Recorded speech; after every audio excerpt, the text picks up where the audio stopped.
Welcome back to Jayesh Excel academy. आज के इस वीडियो में मैं आपको बताऊंगा कि ऑफिशियल टेबल क्या होता है, उसको कैसे क्रिएट करते हैं। पीवट टेबल्स क्या होते हैं, उसको कैसे क्रिएट करते हैं। डिफरेंसेस क्या है एक्सेल टेबल में और एक पीवट टेबल में, उनके शॉर्टकट्स और उनमें फिल्टर कैसे लगाए, ये 5 चीज़ आपको इस वीडियो में सिखाया जाएगा। ठीक है, तो वन बाय वन सीखते हैं।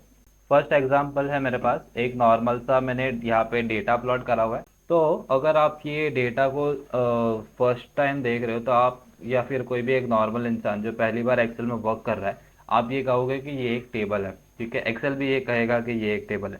बट एक्चुअल में अगर आपको इस टेबल को ऑफिशियल एक्सेल टेबल में बनाना है, ठीक है, तो आपको इस डेटा को, इस रेंज को, मतलब ये जो पूरी की पूरी जो रेंज है, इसको एक ऑफिशियल एक्सेल टेबल में कन्वर्ट करना पड़ेगा। तब एक्सेल भी इसको एडवांस चीज़ें परफॉर्म कर पाएंगे। ठीक है, तो आपको ये बताता हूँ कि ऑफिशियल एक्सेल टेबल में बनाते हैं कैसे। यहाँ पे सिंपली आपको टेबल के अंदर कहीं पे भी टच करना है, इंसर्ट में जाना है। यहाँ पे आपको एक दिख जाएगा टेबल का ऑप्शन। ठीक है, यहाँ पे इसका शॉर्टकट दिखा रहा है कंट्रोल T। जैसे आप यहाँ पे टच करोगे, यहाँ पे ये मेरे टेबल का रेंज ऑटोमेटिकली सिलेक्टेड दिखाएगा। अगर सिलेक्टेड नहीं दिखा रहा है तो आप यहाँ पे आपके हिसाब से जो भी आपकी रेंज है वो सिलेक्ट कर सकते हो। माई टेबल हैज़ हेडर्स पे आप सिलेक्ट करना, मेरे टेबल्स के हेडर से नहीं हो गए तो आप अनचेक कर देना। ठीक है, अब ओके प्रेस कर दे। तो आप यहाँ पे ऊपर देखोगे तो यहाँ पे आपको पता चलेगा कि मेरे टेबल टूल के अंदर एक डिज़ाइन टैब करके एक ऑप्शन अभी दिख रहा है मुझे, जो कि पहले नहीं दिख रहा था। उसका मतलब क्या होगा कि मेरे मेरे पास अभी ये मैंने इस डेटा को ऑफिशियल एक्सेल के टेबल में कन्वर्ट कर लिया है। ठीक है, तो ऑफिशियल एक्सेल टेबल बनाने के लिए आपको सिंपली इंसर्ट में जाना है, टेबल पे प्रेस करना है, तो आपका टेबल बन जाएगा। अब अगर मैं टेबल के अंदर कहीं पे भी टच करूँ तो आप देखना ये टेबल टूल एनेबल हो जाएगी, और अगर मैं बाहर टच करूँ तो ये हट जाएगा। ठीक है, तो यही फ़र्क जब भी आप देखोगे तो आपको समझ जाएगा कि ये ऑफिशियल एक्सेल टेबल है, ना कि कोई एक नॉर्मल सा रैंडम सा लिखा हुआ कोई रेंज है। अब इसके एडवांटेजेस क्या है, मतलब इससे आप क्या क्या चीज़ें कर सकते हो। यहाँ पे जब आप नीचे आओगे, ठीक है, यहाँ पे अब मैंने कुछ डेटा लिखा हुआ है। ठीक है, अब जब भी आप इसके नीचे कोई अगर डेटा लिखते हो, ठीक है, फॉर एग्जांपल मैंने यहाँ पे वेस्ट लिख लिया, तो आप ये चेक करना यहाँ पे जो टेबल का जो रेंज है वो ऑटोमेटिकली यहाँ पे बढ़ गया।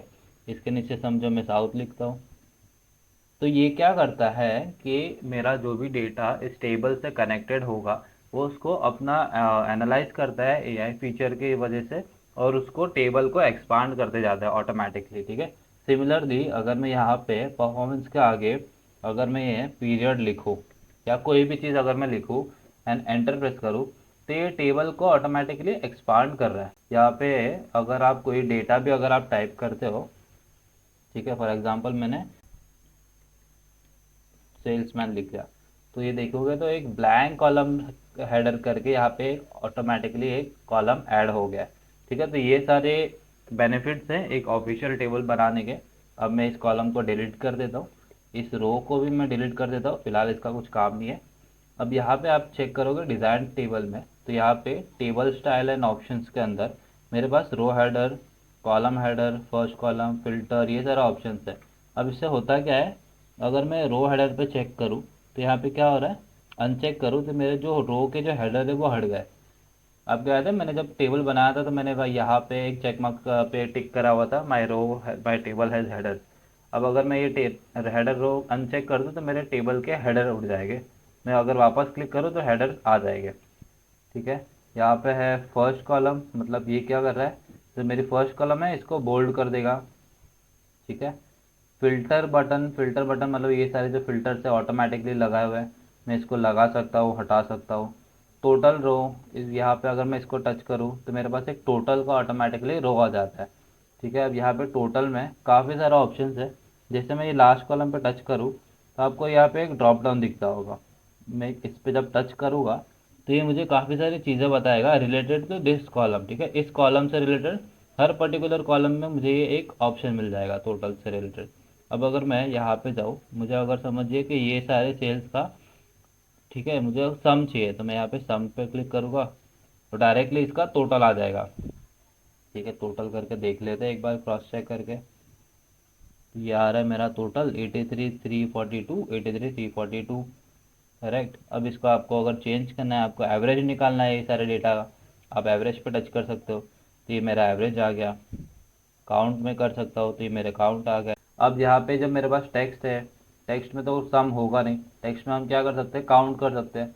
मैं इसको काउंट कर सकता हूँ तो ये मुझे इसका मतलब टेबल बनाने के बाद आपके पास बहुत सारी ऐसे फंक्शनैलिटी आ जाती है कि आप उस डेटा को आराम से एनालाइज कर सकते हो इजीली विदाउट मैनुअल एफर्ट्स।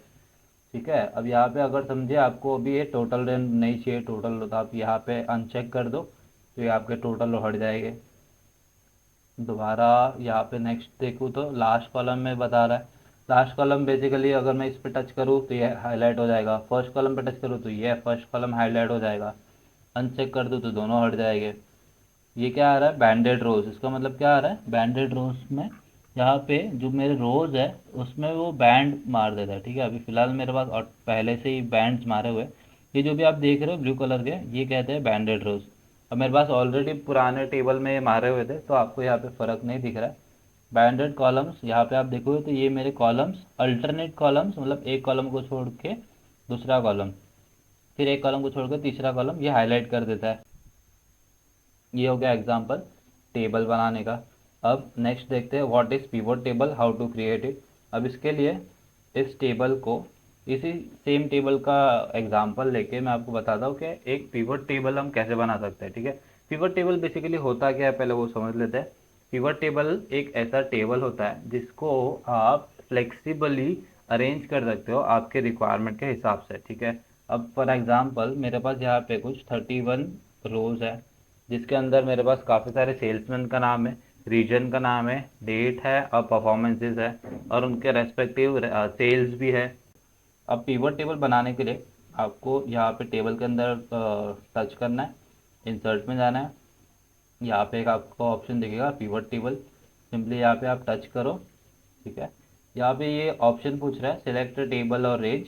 ये टेबल और रेंज इसने ऑटोमेटिकली सिलेक्ट करा हुआ है। जब भी आप एक्सेल का ऑफिशियल टेबल बना दोगे तो ये ऑटोमेटिकली टेबल का नाम बता देगा। ठीक है, टेबल 6, टेबल 6 बेसिकली क्या है, इस टेबल का नाम है।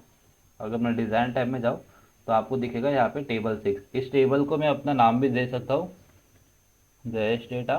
तो अब जब आप मैं पीवर्ड बनाऊंगा तो मुझे यहाँ पे टेबल का रेंज जयेश दिखेगा। ठीक ठीक है, अब मुझे ये पीवर्ड कहाँ चाहिए, मुझे चाहिए फिलहाल के लिए, आपके पास दो ऑप्शन होते हैं, new worksheet, existing worksheet. Existing worksheet मतलब क्या होता है कि आपके ये इसी डॉक्यूमेंट के अंदर पे आप कहीं पे टच करके आपकी लोकेशन बता के क्रिएट कर सकते हो। न्यू वर्कशीट में क्या होगा, एक यहाँ पे एक नई शीट क्रिएट करेगा और उसमें आपका पीवट टेबल डाल देगा। अब मैं एग्जिस्टिंग वर्कशीट करके लोकेशन मुझे बतानी पड़ेगी। मैं इसको कहता हूँ कि मेरा यहाँ पे एक वर्कशीट बना दे, एक पीवट बना दे। ठीक है, ओके। अब यहाँ पे आप देखोगे तो मेरे पास एक खाली कुछ एरिया यहाँ पे दिख रही है और यहाँ पे एक ऑप्शन आ गया पिवट टेबल फील्ड्स करके। ठीक है, ये बेसिकली आप यहाँ पे देखोगे तो date, region, salesman, sales, performance, ये सब क्या है, ये मेरे टेबल के कॉलम हेडर्स है। ठीक है, 1 2 3 4 5, यहाँ पे आपको 1 2 3 4 5 वैसे कॉलम हेडर्स दिख जाएंगे। और उसके नीचे ये टैबुलर फॉर्मेट में ये मेरे पास 4 बॉक्सेस है जिसके अंदर मैं अपने डेटा अरेंज कर सकता हूँ। ठीक है, फॉर एग्जांपल अब मुझे क्या चाहिए था मेरे प्रीवियस एग्जांपल के हिसाब से कि गुड और बैड परफॉर्मेंस में कौन से रीजन में कितना सेल्स हुआ है। ठीक है, तो अब यहाँ पे अपने पास पहला ऑप्शन है फिल्टर्स का, सेकंड है कॉलम्स, थर्ड है रो और फोर्थ है वैल्यूज। अब मुझे क्या चाहिए, मुझे चाहिए गुड और बैड परफॉर्मेंस के हिसाब से। तो मेरा परफॉर्मेंस जाएगा इन द रो कॉलम। ठीक है, मुझे परफॉर्मेंस चाहिए रोज में, लाइक ऐसे लिखे हुए चाहिए। और उसके सामने मुझे चाहिए मेरी सेल्स की अमाउंट। तो सेल्स की अमाउंट में उठा के सिंपली आपको क्या करना है, यहाँ पे टच करना है, इस चीज़ को पकड़ना है अपने माउस से और खींच के यहाँ पे छोड़ देना है। आप देखोगे तो यहाँ पे ऑटोमेटिकली ये चेंज हो गया है इसका आइकॉन। ठीक है, आप जैसे ड्रॉप कर दोगे, मतलब माउस छोड़ दोगे तो ये डेटा यहाँ पे ड्रॉप हो जाएगा और यहाँ पे भी ऑटोमेटिकली दिख जाएगा। अब ये आ गया पुअर और गुड वैल्यूज ऑफ सेल्स। अब मुझे इसके सामने रीजन भी चाहिए कॉलम वाइज। ठीक है, तो अब मैं रीजन को डाल दूंगा कॉलम में, रीजन को यहाँ पे सिलेक्ट करके कॉलम में ड्रॉप कर दूंगा।